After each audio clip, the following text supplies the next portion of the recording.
നൂഹ് അലൈഹിസ്സലാത്തു വസ്സലാമിന്റെ രക്തത്തിൽ പിറന്ന സ്വന്തം മകൻ നൂഹ് നബിയോടൊപ്പം ഉണ്ടായിരുന്നില്ല.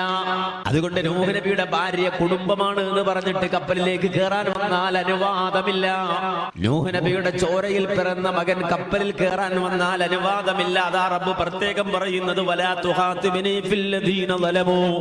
അക്രമികളായ ആളുകളുണ്ടെങ്കിൽ അവർക്ക് കപ്പലിൽ പ്രവേശനമില്ല. അവർ നൂഹിന്റെ മകനാണെന്ന് പറഞ്ഞു വന്നാലും നൂഹിന്റെ ഭാര്യയാണെന്ന് പറഞ്ഞു വന്നാലും കപ്പലിൽ അവർക്ക് പ്രവേശനമില്ല. ഇന്നഹും മുഗ്റഖൂൻ. അവർ മൊത്തത്തിൽ മുങ്ങിച്ചാകാനുള്ളവരാണ്. അല്ലാഹു സുബ്ഹാനഹു വ തആല പറഞ്ഞതുപോലെ തന്നെ സംഭവിച്ചത് നമുക്കെല്ലാവർക്കും അറിയാം. വെള്ളം ഇങ്ങനെ പൊങ്ങുന്ന നേരത്ത് സ്വന്തം മകനെ മഹാനായ നൂഹ് അലൈഹിസ്സലാം മുന്നിൽ കാണുകയാണ്. ആ സന്ദർഭത്തിൽ നൂഹ് അലൈഹിസ്സലാം സ്നേഹത്തോടെ അവസാന നിമിഷത്തിലും മകനെ വിളിക്കുന്നുണ്ട്, ഇർകം മഅനാ വലാ തകും മിനൽ ഖാസിരീൻ. പൊന്നുമോനെ, കുഞ്ഞുമോനെ, വിശ്വസിച്ചുകൊണ്ട് തൗഹീദ് ഉൾക്കൊണ്ട് നീ കപ്പലിലേക്ക് കടന്നു വാ. ഇർകം മഅനാ.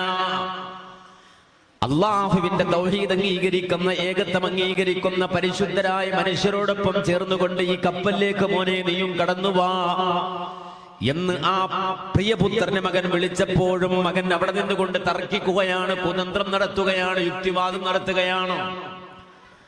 കാരണം അള്ളാഹുവിന്റെ കൽപ്പന വന്നു, വഹയ് വന്നു എന്നാണ് നൂഹ് നബി പറയുന്നത്. പക്ഷെ മകൻ യുക്തിവാദം നടത്തുകയാണ്, തെളിവ് സ്വീകരിക്കുകയല്ല, വഹയ് സ്വീകരിക്കുകയല്ല. മകൻ വാപ്പയോട് പറഞ്ഞു, ഉപ്പാ നിങ്ങളോടൊപ്പം വരാ, ഞാനില്ല. സആവി ഇലാ ജബലി യഅ്സിമുനി മിനൽ മാ.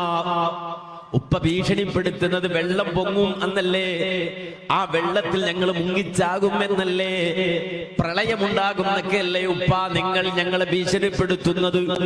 പക്ഷേ സആവി ഇലാ ജബലി യഅ്സിമുനി മിനൽ മാ, ഈ പ്രളയമൊക്കെ അതിജയിക്കാനുള്ള കഴിവെനിക്കുണ്ട്. വല്ല മലയുടെ മുകളിലും ഞാൻ കയറി നിന്നുകൊണ്ട് രക്ഷപ്പെട്ടുകൊള്ളാം.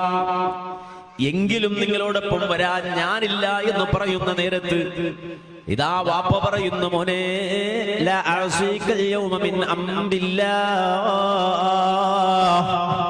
ഈ ദിവസം അല്ലാഹുവിന്റെ പിടുത്തത്തിൽ നിന്ന് നിന്നെ രക്ഷപ്പെടുത്താൻ ഒരു പർവ്വതവും ഇല്ല, ഒരു മലയുമില്ല, ഒരു മാമലകളും ഇല്ല, ആരും തന്നെ നിന്നെ രക്ഷപ്പെടുത്തുകയില്ല. അതുകൊണ്ട് ഇർകം മഅനാ, വേഗത്തിൽ ഞങ്ങളോടൊപ്പം ചേർന്നുകൊള്ളുക എന്ന് പറയുമ്പോഴും മകൻ തർക്കിച്ചു നിന്നപ്പോ ഖുർആൻ പറയുന്നു, ഫഅല ബൈനഹുമൽ മൗജ്. ആ വാപ്പക്കും മകനും ഇടയിൽ ഒരു തിരമാല വന്നങ്ങ് പൊങ്ങിത്താഴ്ന്നപ്പോ ഫഇന്നഹും മുഗ്റഖൂൻ.